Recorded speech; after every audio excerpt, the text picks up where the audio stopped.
Vaksin C19 adalah tanda binatang 666. Oleh karena itu, marilah kita bertobat, tersungkur di bawah kaki Yesus, dan seraya meminta belas kasihannya. Amin, haleluya. Ya, pada kali ini saya ingin kembali bersaksi mengenai tanda 666 atau vaksin C19 yang kita terima pada beberapa tahun yang lalu. Namun sebelum itu, saya ingin menyapa terlebih dahulu kepada ketiga pribadi ilahi yang esa yang sudah ada di tengah-tengah dunia ini.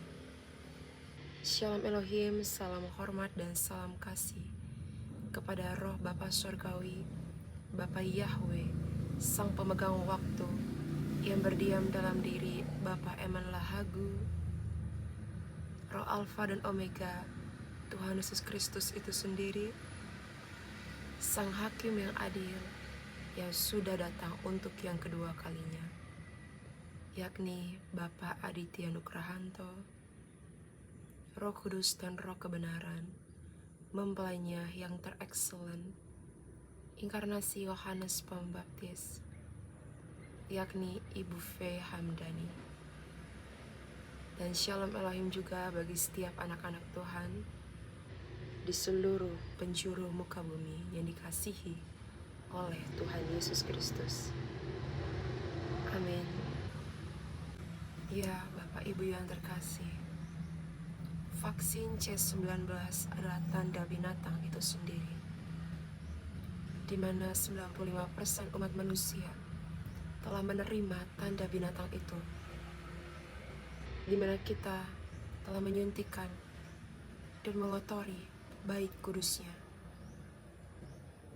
Kita telah menggantikan identitas kepemilikan roh dan DNA ilahi di hadapan Tuhan Yesus Kristus. Sebab tanda binatang itu adalah suatu bentuk penyangkalan, kekejian dan kenajisan di hadapannya. Namun begitu ramai orang yang tidak percaya dan mengatakan bahwa suntikan itu bukanlah tanda binatang.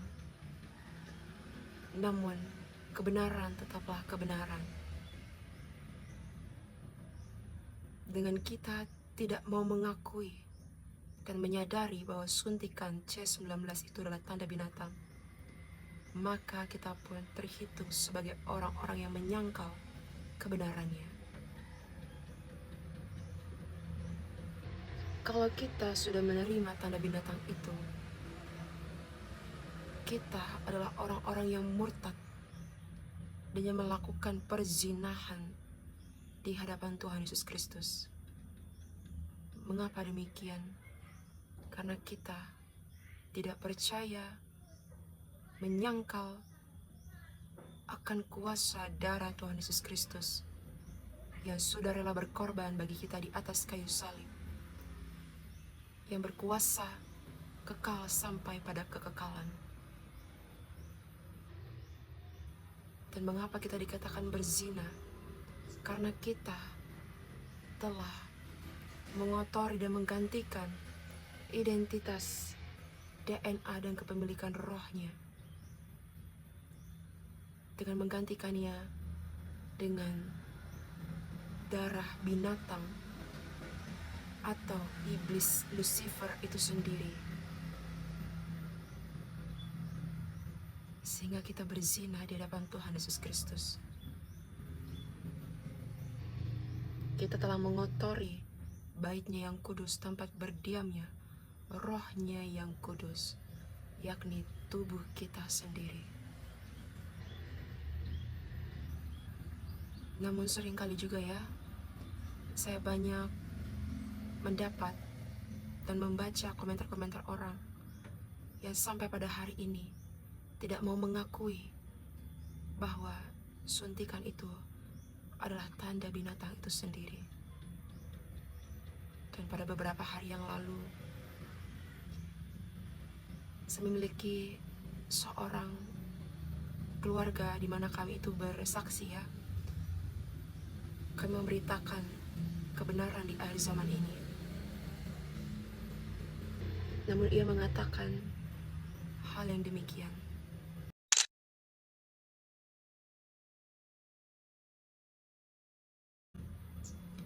Banyak juga yang pernah saya baca itu, yang paling seringnya adalah katakan bahwa kita harus taat kepada pemerintah. Ada juga yang mencopot ayat daripada di kitab Markus ya, dimana sekalipun kamu meminum racun, kamu tidak akan mendapat celaka. Dan masih banyak lain hal lagi, dimana mereka semua menyangkal kebenaran itu. Namun Bapak Ibu, marilah kita menyadari dan bertobat bagi kita semua yang terhitung sebagai orang-orang yang murtad dan menyangkal akan kebenaran hal tersebut.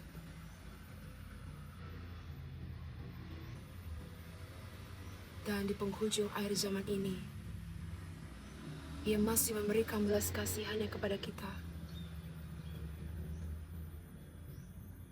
yakni lewat pertobatan kita.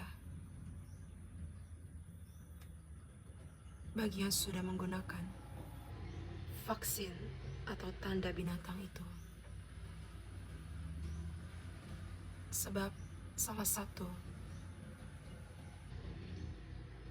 pekerjaan daripada kedatangan Tuhan Yesus Kristus untuk yang kedua kalinya, yang sudah ada bersama-sama dengan kita di tengah-tengah dunia ini, adalah untuk menetralkan darah umat manusia yang sudah menggunakan cairan tanda binatang itu, bagi mereka yang mau bertobat dan merendahkan hatinya. Sebab hanya Tuhan Yesus Kristuslah satu-satunya yang dapat menetralkan darah yang kotor itu diubah menjadi darah DNA ilahi.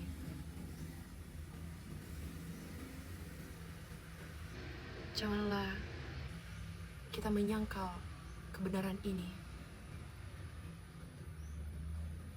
Sebab inilah dari mana kita semua umat manusia dari beberapa tahun yang lalu hingga pada saat ini digiring masuk dalam jurang kebinasaan. Namun kasih-Nya tidak terbatas bagi kita.